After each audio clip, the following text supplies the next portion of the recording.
Is time travel possible? Well, yes. I'm making this video in your past and you're watching it in my future. By the time I'm making it, you might not even be born yet. And by the time you watch it, I might be dead.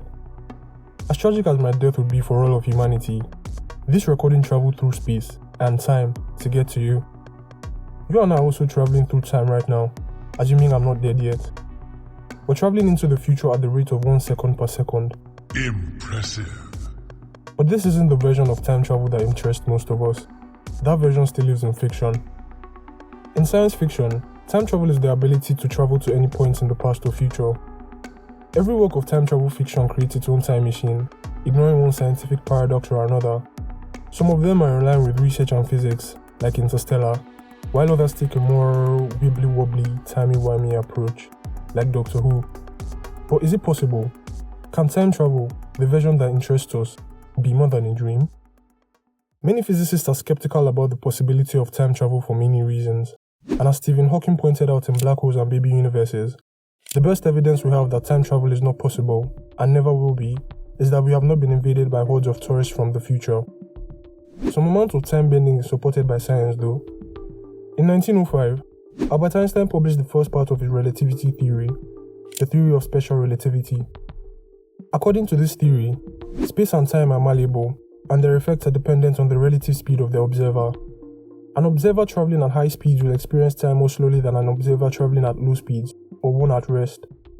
An interesting instance of this phenomenon happened with the Kelly twins. At the International Space Station, astronauts revolve around the Earth at 17,500 miles per hour.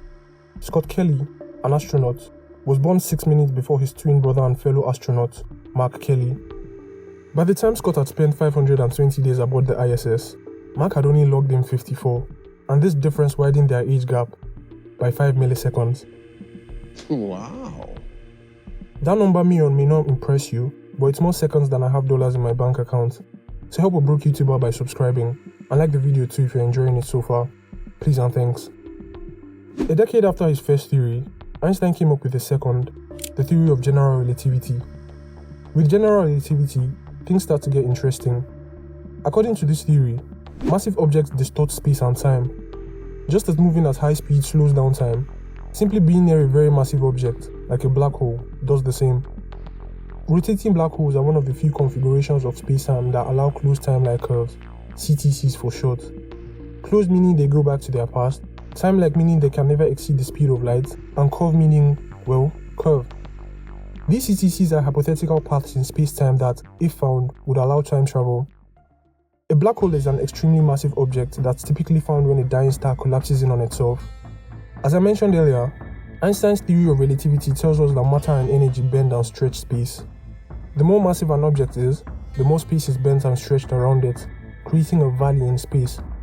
That's why an object that gets too close to a black hole falls towards it. This valley gets steeper the closer you get, and at a point, it gets so steep that even light can't escape it. This point is called the event horizon. Time also bends and stretches, just as space does. In Interstellar, John Cooper and Dr. Amelia Brand travel 51 years into the future by performing a gravitational slingshot near a black hole, Gargantua. This is how black holes can be used to travel to the future. Simply fly near a black hole and you can return to Earth in the future, so long as you don't cross the event horizon. Simple, isn't it? What about the past, you might ask? Well, some configurations of rotating black holes, which are configurations of black holes, bend so much that time loops back on itself. If you could somehow get into this time loop, this closed time-like curve, you would be on a journey that starts in the future and ends in the past. Inside the loop, cause and effect become hard to untangle. Things that happen in the future cause things to happen in the past, as per usual, but things that happen in the future also cause things to happen in the past, as not per usual. Okay, so you found your black hole and you've made your spaceship. Hold that thought, kiddo. You still have 3 problems that need to be solved. First, you can only travel to the black hole's past. That means that if it was created after the time you want to visit, call the trip off. Second, you probably have to cross the event horizon to get into the loop. And to get out of the loop, you need to exit the event horizon, which means you also need to travel faster than light, which, last I checked, is impossible. Third, you, your ship, and everything on board would undergo spaghettification. Delicioso! Not quite, señorita.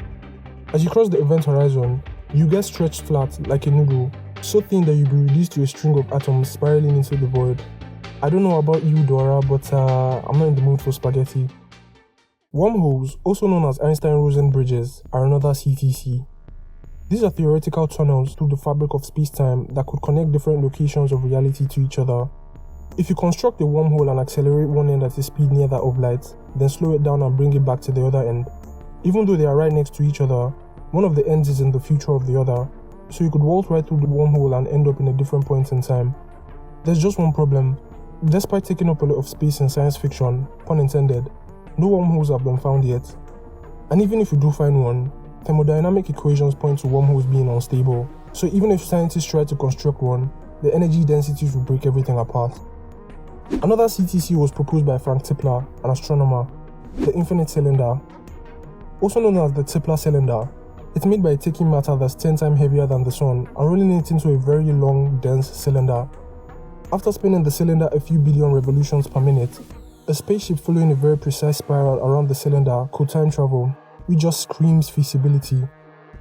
For the infinite cylinder to be made practical, it will need to be infinitely long and be made of some unknown matter, which is why, and you heard it here first, it will remain a theory for the rest of the foreseeable future.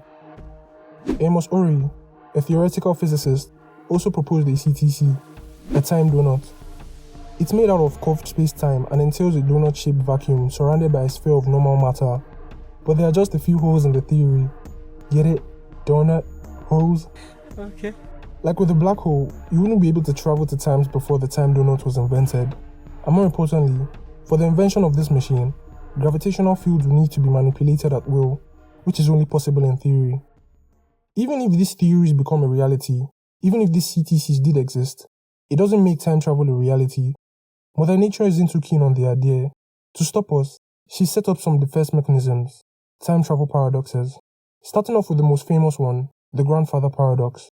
Suppose you travel back in time and kill your grandfather before he has children. Without said children, you won't be born, so how did you kill grandpa? In time travel fiction, something similar to this happened in the movie Back to the Future, when Marty McFly almost stops his parents from meeting in the past, which almost caused them to disappear. Another paradox is the predestination paradox. In this paradox, events in the past are caused by events in the future. As an example, suppose you travel back in time to give Kendrick Lamar a copy of his complete works. He listens to them and is inspired to write them, ensuring that they exist in the future. But if you went back in time because these works already existed, who created them in the first place? There's also the information paradox. In this paradox, information from the future is used to change the past, but this change prevents the information from existing in the first place. For example, suppose you travel back in time to prevent a disaster from occurring, say Drake's music career. If you travel back in time to stop him and successfully do so, that will eliminate the reason for you to go back in time in the first place. There's also the bootstrap paradox, the ontological paradox, the butterfly effect, the list goes on and on. Like I said, Miss Green ain't keen. Over the years, physicists and philosophers alike have pondered various resolutions to these paradoxes. For one, if for whatever reason you try to kill your grandfather, something will always get in the way, or at the very least, if you succeed in doing so, your grandmother might have had an affair with someone else and you'll end up killing the wrong person, or she'd already be pregnant, or she'd already have given birth to your parents, or something. The point is, try as you may, you can never kill grandpa, not before your parents is born anyways. It could also be possible that no such journeys are possible, that the laws of physics must, somehow, prevent backward time travel. This view was shared by Stephen Hawking, and he called it the chronology protection conjecture. So what if he tried to give Kendrick his works before he's written them, or he tried to cause any change in the past using information from the future? Some physicists speculate that the Big Bang could have led to the creation of multiple universes, and if that's the case, it's possible to travel to the past and do whatever you please without changing it. If you try to give Kendrick his already recorded albums, the universe will branch off into two different realities, leaving the past intact. This means your actions won't alter the past, even if it seems that way. They'll just create a new timeline. There's also a view that says that even if you change the past, the timeline will self-correct, ensuring that the events necessary for you to go back in time would still happen. So even if you succeed and stop Drake from starting his music career, there'll be another Champagne Papi.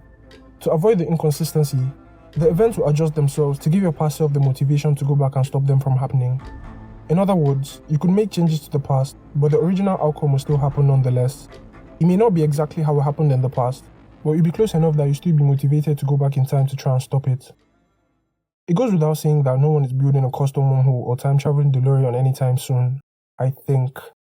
Instead, physicists are trying to complete the work that Einstein began a century ago by reconciling general relativity with quantum mechanics. This unified theory, known as quantum gravity, would yield some new insights into the nature of time. At least that's what some physicists believe. So maybe, just maybe, time travel at will become a reality in the future. But for now, I'll do with a second per second.